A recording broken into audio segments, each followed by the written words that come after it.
এমনি রাসেল লিখেছেন যে নারীরা কথায় কথায় অভিশাপ দেয় তার বিধান কি, তাদের দোয়া কি কবুল হবে? আমাদের মা বোনেরা ইফতারের সময় হওয়া সত্ত্বেও মসজিদে আজান না দেওয়া পর্যন্ত ইফতার করেন না। মহল্লার মসজিদে আজান না দিলে কি ইফতার করা যাবে না? ছোট বাচ্চাকে গোসল করিয়ে ব্যবহৃত পানি টয়লেটের কমোডে ফেললে কি বাচ্চার কোনো ক্ষতি হবে? 15 শাবানের করণীয় বর্জনীয় সম্পর্কে জানতে চাই। এমনি রাসেল লিখেছেন যে নারীরা কথায় কথায় অভিশাপ দেয় তার বিধান কি, তাদের দোয়া কি কবুল হবে? নারী হোক আর পুরুষ হোক, কথায় কথায় অভিশাপ দেওয়াটা এটা ভালো জিনিস নয়। নবী করিম সাল্লাল্লাহু আলাইহি সাল্লাম তার সম্পর্কে হাদিসে বর্ণিত হয়েছে যে নবী করিম সাল্লাল্লাহু আলাইহি সাল্লাম তিনি লাআন, তাআন, ফাহিশ এবং বাযী ছিলেন না। অর্থাৎ কথায় কথায় অভিশাপকারী, মানুষকে দোষারোপকারী, তারপর অশ্লীল উক্তিকারী, অশ্লীল কাজ করা মানুষ, অথবা নিচু কথা বলা, নিচু চিন্তার এরকম কোন চরিত্রের থেকে আল্লাহ নবী সাল্লাল্লাহু আলাইহি ওয়াসাল্লাম পবিত্র ছিলেন। তার মানে তিনি কখনো এগুলো করতেন না। তো সেজন্য কোনো নারী হোক আর কোনো পুরুষ হোক, যিনি কথায় কথায় মানুষকে অভিশাপ দেন তিনি অবশ্যই গুনাহগার, তিনি অবশ্যই পাপিষ্ঠ, এবং এটা অভিশাপ দেওয়াটা একটা গুনাহ। মানুষের প্রতি আপনি কোনো কারণে অসন্তুষ্ট হয়ে আপনি যদি কিছু তাকে ভর্ৎসনা করতে চান, তাহলে এমন শব্দ বলবেন যেটাতে অভিশাপ নেই বরং দোয়া আছে। যেমন একজন মানুষ খারাপ কাজ করছে, আল্লাহ তোমাকে হেদায়েত দান করো, তুমি খারাপ কাজে ফিরে আসো, এটা উৎসাহ প্রকাশ করে মানুষ বলতে পারে। কিন্তু যদি আপনি তাকে বদদোয়া দেন, তাহলে সেক্ষেত্রে আপনি নিজে গুনাহগার হবেন। অতএব এটা নারী পুরুষ সবার জন্য সমান, কিন্তু এর মানে এই না যে অভিশাপ দিলে তার দোয়া কবুল হবে না, এমন কোনো কথা কোরআন হাদিসে কোথাও নেই। তবে পাপিষ্ঠ হওয়ার কারণে আল্লাহর রহমত থেকে তিনি বঞ্চিত হবেন, সেটা তো বলাই ভালো। আমাদের মা বোনেরা ইফতারের সময় হওয়া সত্ত্বেও মসজিদে আজান না দেওয়া পর্যন্ত ইফতার করেন না। মহল্লার মসজিদে আজান না দিলে কি ইফতার করা যাবে না?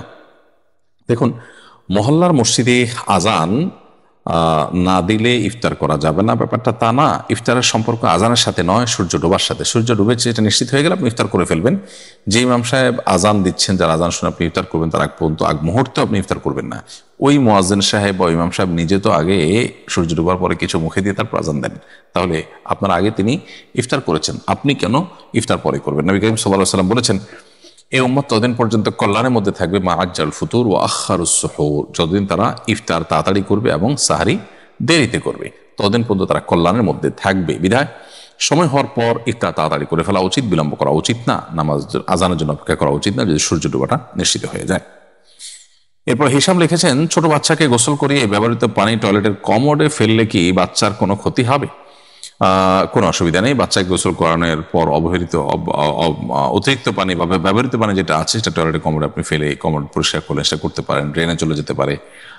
একদম কমোডে কোনো অর্থ ছাড়া, কোনো বিশেষ কোনো উপকারিতা ছাড়া জাস্ট শুধু ঢেলে দিলেন, সেটা না করে যদি আশপাশে কোনো গাছে ঢালা যায় বা কমোড পরিষ্কার করার কাজ বা টয়লেট পরিষ্কার করার কাজও করা যায়, তারপর সেটা উত্তম।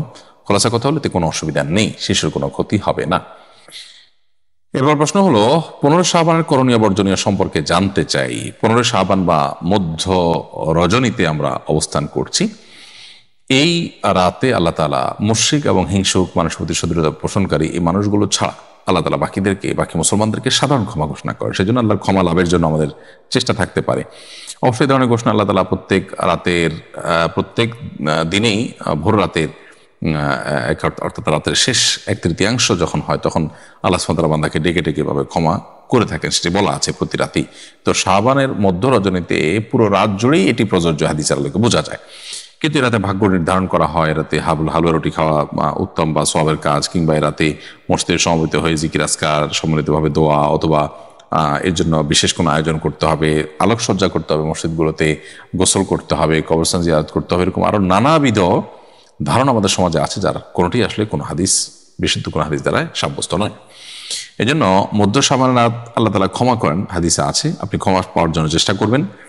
আর রাতভর ইবাদত, দিনভর রোজা রাখার আলাদা আলাদা মানে পৃথক পৃথক ফজিলতের কথা বলা আছে, সেগুলো একটাও কিন্তু বিশুদ্ধ কোনো হাদিস দ্বারা প্রমাণিত নয়।